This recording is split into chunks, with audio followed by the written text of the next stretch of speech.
Assalamualaikum warahmatullahi wabarakatuh. Perkenalkan, saya Nal Firdaus. Saya di sini ingin berbagi beberapa hal tentang kedisiplinan. Nah, di dalam diri kita pun kita wajib menerapkan hal-hal yang positif, apalagi tentang kedisiplinan dalam diri. Itu sangat penting. Nah, di sini saya ingin berbagi kedisiplinan di dalam tim. Nah, itu juga sangat penting. Apalagi kita seorang sales atau marketing ataupun kita seorang leader.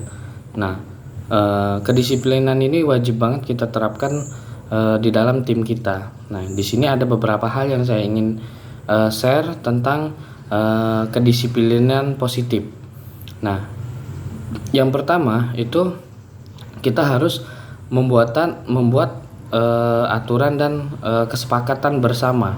Nah, di dalam tim pun di dalam tim yang kita pegang, kita itu harus membuat aturan dan kesepakatan yang bersama, yaitu misal wajib datang pagi, tidak boleh telat 5 menit itu kena punishment. Nah, seperti itu kita harus terapkan banget di dalam tim ataupun di dalam diri kita sendiri. Nah, makanya kita harus bikin aturan dan kesepakatan bersama agar ini bisa dilakukan bersama dan kedisiplinan itu akan terbentuk dari dalam diri kita masing-masing. Nah, yang kedua, di sini kita harus tetapkan konsekuensi. Nah, di sini makanya tadi ketika ada kedisiplinan yang dilanggar yang sudah kita tetapkan bersama, nah kita itu harus ada konsekuensinya. Ketika dia melanggar ini, dia harus dapat punishmentnya apa, ataupun ketika dia nggak ngelarang ini ngelakuin yang sudah kita sepakatin, maka dia akan kena sanksi. Nah, seperti itu. Nah, yang ketiga, kita itu berikan pujian. Nah, di dalam tim kita, selain kita membentuk mereka harus disiplin dengan aturan, dengan kesepakatan. Nah, ketika mereka sering misal ada kedisiplinnya di absensi, datang pagi, selalu tepat waktu, datang yang nggak pernah telat. Nah, itu harus kita berikan pujian agar mereka merasa kedisiplinannya itu ada hasilnya gitu, terlihat. Nah, ketika mereka disiplin, ketika mereka ngikutin aturan, itu kita harus kasih pujian yang sangat luar biasa agar dia pun bisa memberikan contoh-contoh kepada tim kita yang lainnya, agar mereka pun bisa mengikuti aturan dan kesepakatan yang kita telah ciptakan dan bisa mengikuti hal-hal yang kita disiplinkan, agar mereka juga bisa disiplin dengan baik. Nah, yang keempat itu kita harus wajib menjalin komunikasi yang baik. Nah, disinilah kita seorang leader ataupun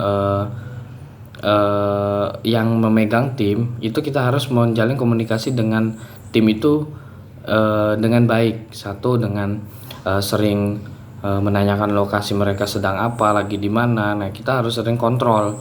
Ya, itulah namanya controlling dan komunikasi. Nah, itu penting banget agar kita dalam tim itu tidak ada namanya miss ataupun bentrok. Jadi kita harus selalu berkomunikasi yang baik. Nah, biasanya di dalam tim itu ketika ada hal atau masalah yang kita tidak bisa berkomunikasi dengan baik, nah itulah makanya terjadi kurang harmonis di dalam tim. Nah, di sini makanya bentuk dalam diri kita masing-masing itu kedisiplinan penting banget. Nah, ketika kita sudah disiplin, kita harus menerapkan kepada bawahan kita agar mereka pun bisa membentuk dalam diri mereka pun disiplin. Nah, yang terakhir itu adalah jadi contoh yang baik. Nah, itulah makanya tadi saya sampaikan di dalam diri kita sendiri dulu kita itu harus disiplin. Nah, dari ketepatan waktu, dari segalanya kita harus disiplin. Nah, makanya kita harus memberikan contoh yang baik dulu kepada bawahan kita agar mereka pun bisa mengikuti apa yang kita lakukan. Nah, ketika kita sudah disiplin dalam diri kita, otomatis anak-anak di bawah kita atau tim kita pun pasti akan bisa melakukan hal-hal yang telah kita lakukan agar membangun dalam diri kita itu hal yang positif.